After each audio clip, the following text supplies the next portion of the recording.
Кийинки сөз Эрлан Калчырович сизге берилет. Саламатсыздарбы? Негизи 109 берененин аталышы кандай?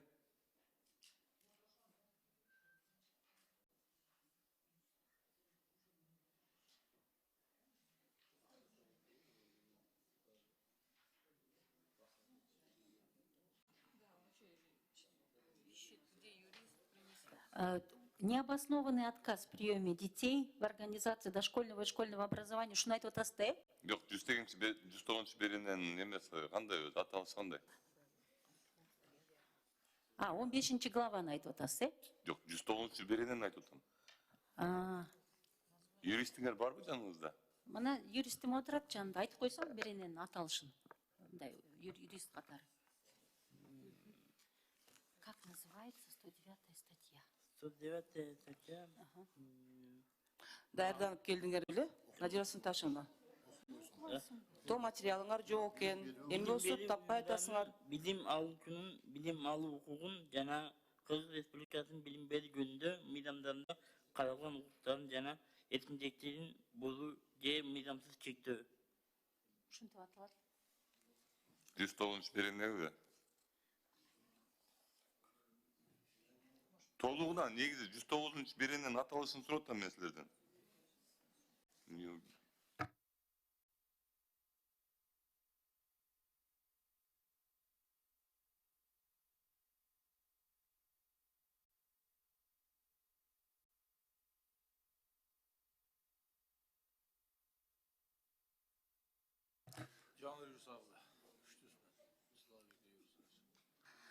Надира Сынташевна, биз эми сөз сүрөп атканда сөз силер четко жооп беришиңер керек да, суроо берип атканда. Силер болсо 2 сааттан бери же материалыңар жок, издеп отурасыңар. Бул кандай бул даярдык?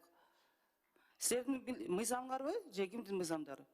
Жок, материалдарыбыз бар, Венера Калыбековна. Эмне үчүн анда суроо берип атат депутат? Силер жооп берип атасыңар.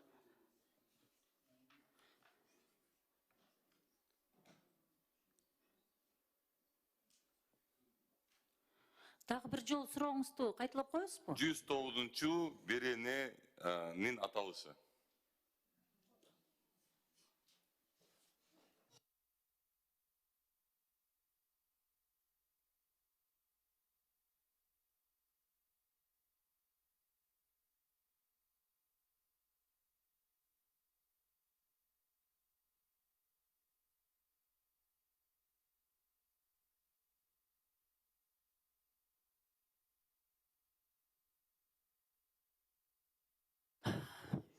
Башка сурооңуздарга жооп бере берейинби? Юристтер тактап атат азырынча. Жок, сиз ушу 109 берене менен келдиңер. Өзүңөрчү анан кайсы суроого жооп берген атасыңар? 109.3 беренеге жанагы билим берүү уюмундагы ата-энелер билим алууга бөгөт койгон боюнча эмнени түшүндүрөт? Ошону айтсаңар. Эмне жөнүндө берене өзү? Шашпагыла, неме силер менен неме бүтөт экен баары. Биз шашпай эле, силер да шашпай эле. 1,5 саат убакыт берсек, табасыңар болуш керек буюрса.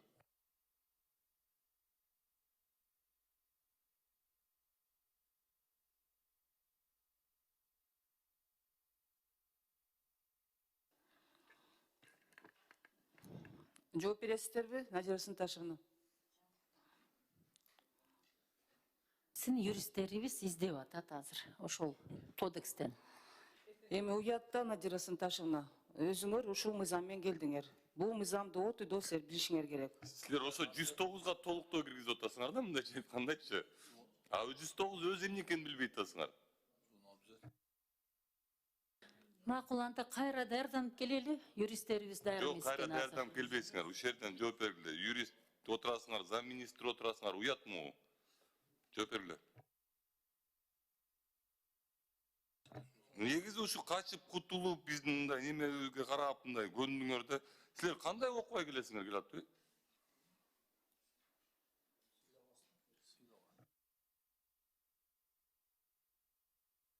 Неме Бекжан юристиңердин аты Төрөбаевич. Немеге кирсеңиз, интернетке кирсеңиз, интернетте деле бар.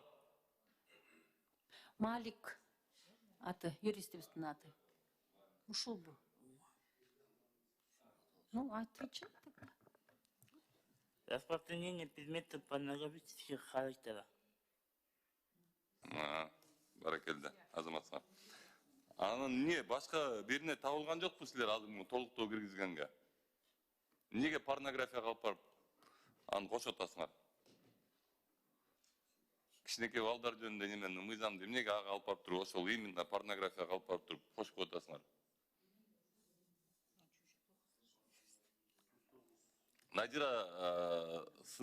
Надира Сынташевна, өзүңүз деле жооп бериңизчи, сиздин деле жумушуңуз да булчу. Жок, эми Юристиңерди көрдүк эми өзүңүз жооп бериңиз. бизден укукчулар ушул беренеге сунуштады. Эмнеге? Эми мыйзамчылар, булар укукчулар айта албаса мен айта албайт экенмин аны эмне үчүн. Сиз замминистрсиз да, бул непосредственно сиздин жумушуңузда. Сиз ушуну бизге отчет берген келе атпайсызбы? Сиз айтпайсызбы? Кызыксыңар го силер. Сиз окуганда эмессиз, көрдүңүзбү? Жок, окугам, Минюстка баарына жөнөттүк. Эч бир госоргандан кандайдыр бир эме алган жокпуз. Азыркы маалында должностуңуз ким? Министрдин орун басарымын, мектепке чейинки билим берүү уюмдары Бияка боюнча. келатканда кайсы ой менен келдиңиз? Юристтер сизге жардам берет деппи, же кандай ой менен келдиңиз? Ооба, укукчуларыбыз мунун баарын иштеп чыгат. Мен болсо балдардын билим алуучуларын ошо бөгөт коюу боюнча гана. Эмнеге сиз жогорку кеңешке келдиңиз анда? Ушул мыйзам боюнча келдим. А сиз эмне мыйзам боюнча келе атасыз дагы биринин өзүнүн аталышын билбейсиз? Биринин аталышын Сиз даярданып келдиңизби же жөн эле келип болдуңузбу? даярданып келдим. Укукчу туура атап берсин деп атам. Туура эле жооп болсун деп атам болгону. Жок, кызыксыз го сиз. Мен бир жерге мындай сиздин жумушуңуз менен бараткан болсом, ойлоп, жогорку кеңешке келип атасыңар да силер, ами? Силер бир нерсени унутуп калдыңар. Могул жер биз отурган жогорку кеңеш. Отуруңуз, Бул берене балдарга... Ой, кечирим сурайм. Надира Сынташевна, Бул жер деген сүйлөп атканда унчукпай туруңуз. Бул жер деген жогорку кеңеш. Жогорку кеңеш. Биз эл өкүлдөрүбүз биякта отургандарчы. Түшүнөсүңөрбү ошону? Түшүнбөй калдыңар силерчи. Айсулуу Дөлөтбековна, сиз кандай карайсыз мындай нерсеге? Биз силерге ушул жерге убакыт коротуп отуралыбы? Силер эмне келип туруп бизге эмне жөн эле бир нерсени окутуп эле кетип кала берсеңер болобу эмне?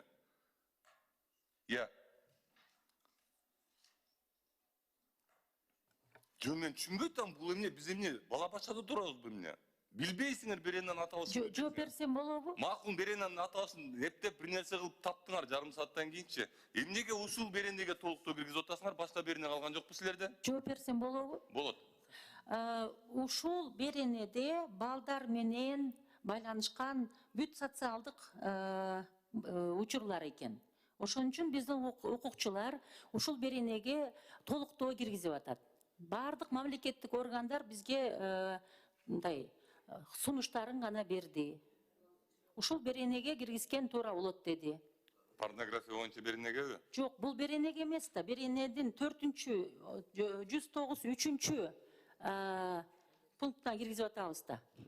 Жок, ошо башка пункт калган жокпу силерге? Именно ошол 109 алып барып туруп порнография неме распространение порнографиянын мүнөздөгү предметтерди жайылтуу боюнча алып барып туруп. Мисалы мына анда муну түшүндүрүп бергилечи, эмнеге Миргүл Өмүрзаковна мына 74-чү беренеге киргизип атат. 74 бир беренесине киргизип атат. Эмнеге? Ал деле порнографияга алып барып киргизип койбойт беле? Эрлан Калчурович, Ички иштер министринин орун басары сөз сурап атат. Албековна, саламатсызбы, урматтуу депутаттар, берди кичине амча мен образование юрист эмес болуп кичине түшүнүктүү болуп атышат жагы. Статья болуп, жаңылыкта берене болуп, беренеге прим болуп кирсе бул ал 109 өзгөртүлгөн жок. 109 прим деген бул жаңы статья болуп кирип атат да. Анан ага эч кандай байланышы жок ал статьяга. Булар аяккы статьяны алып эле ошо главанын аяккы статьясын эле ошону түшүндүрө албай атышат да. Прим болуп киришкенде бул жаңы берене болуп кирет да. Бул статьяга өзгөртүлгөн жок 109га булар. Булар прим кылып жаңы статья киргизип атышат. Ошону түшүндүрө албай атышат да. Жок, Эркебек мырза, мен кабыл болуп атам анычы. Бирок Миргүл же башка эле статьяга киргизип атпайбы? Эмнеге ошого алып барып туруп такаш керек да? Конкретно ошол аталыштагы мыйзамга алып барып туруп такаш керек болуп атат да. Биякта ошол болуп атат да, срочно мен деле аны түшүнүп атам. Бирок башка деле толгон статьялар бар экен, ошол жака деле алып барып такаш болот. Түшүнөм, просто баягы 109 деген аты жаман жанында туруп калды деген эле сөз болбосочу, бирок бөлөк берене болот да. Бул эгерде прим болсо, бул жаңы берене болот да, жаңы статья болот. Бул 109 аты шет жок. Просто жанында туруп калып аты жаман болуп атат, ошол болот вопрос. Ошо мен ошону түшүнүп атам. Булардын юристтери түшүнбөйт атат. Анан мен айтып атам, башка эле немеге мыйзамга алып барып туруп така кылат атам. Башка эми бар болсо, жок болсо бир жөн эле алып келип туруп так кылып эле бир жөн эле. Бар болгон үчүн айтып атам да, башка эле статьяга кошуп койсоңарбы депчи. Мисалы ошону силердин юристтериңер, которуңуз, министерствонун юристтери, мисалы ошону карап, каяка алып барып атканын, эмнеге алып барып атканын карап туруп, сиз ошону окуп, юристтериңиз ошого алып барып такап койсо болбой окуп, замминистр катары сиз бияка келе атасыз да неме бергене. Бизге ушул мыйзамды мындайча айтканда түшүндүрүп айтып бергени келе атасыз да, ошондо өзүңүз деле окуп, мисалы 109 берен эмне экен депчи мындай. Жок, кошумчалап эле которгачы. 15 главаны карасаңыз, адеп ахлакты жана тарыхый маданий мурасты коргоо. Надира Сынташевна, биз сизге сөз берелик. Силер, мен баятан бери байкотам, силер бияка келип аткандачы мындай жөн эле бир силер жогорку кеңеш катары кабыл албай калдыңар.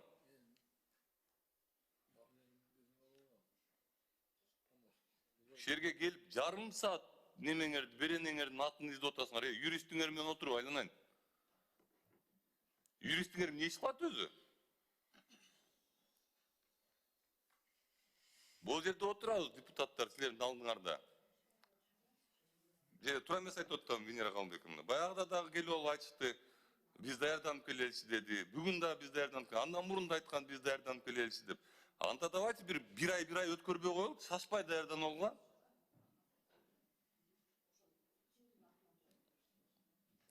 Силер бул жакка келе атканда силер түшүнүп билишиңер керек да каяка келип атканыңарды. Ооба деп коесуңар дагы. Айсур Дөөлөтбаковна, могу нерселерди эске алыңыз. Жөнөкөй суроолорго жооп бере албай атат. Юрист менен келип, замминистр жөнөкөй суроого жооп бере албайт. А между прочим, министр образования.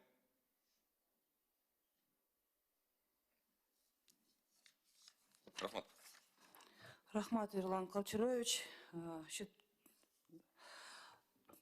Аябай туура эмес көрүнүш болуп атат да, Надира Сынташевна. Эми өзүңөр деле түшүнүп атасыңар. Бул мыйзам эң биринчи коомдун талкуусунан өтөт туурабы? Андан кийин бизге келет.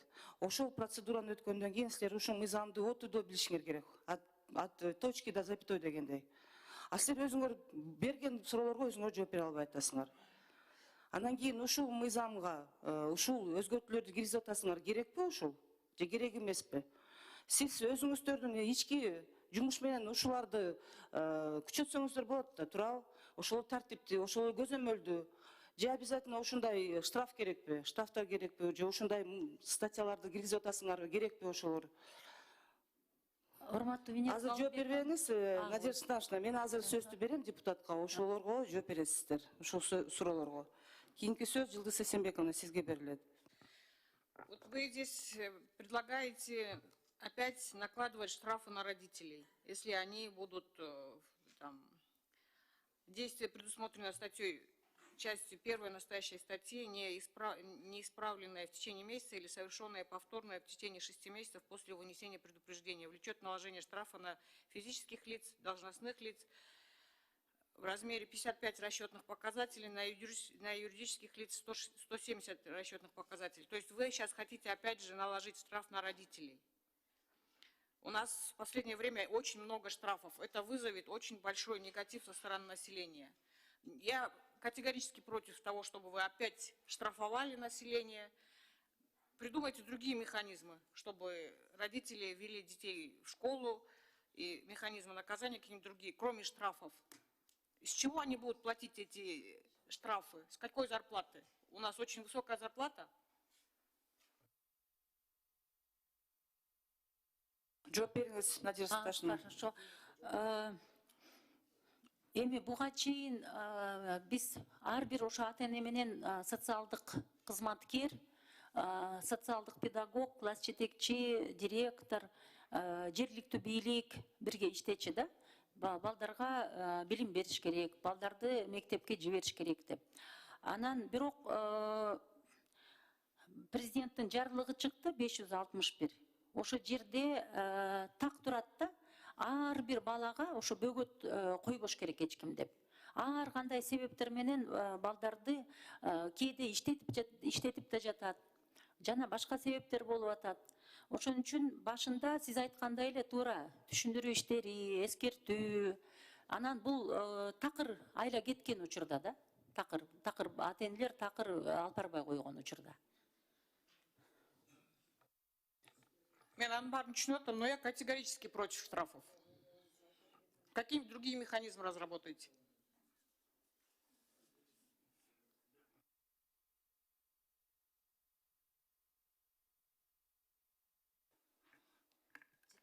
Жооп берсемби, Жылы Сексенбековна?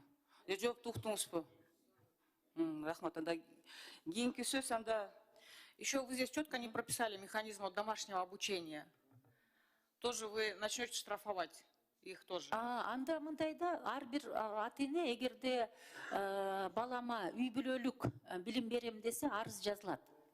Ал жерде эч кандай ата энеге эч кандай проблема болбойт. Арыз жазылат да, арыздын негизинде ал өзүнүн программасын ошол билим берүү уюму менен карап турат да. Анан убактысы кеткенде аттестациядан өтөт. Анткени аттестат алыш керек да баары бир. Ал жерде проблема болбойт эч кандай. Анткени арыз менен катталат.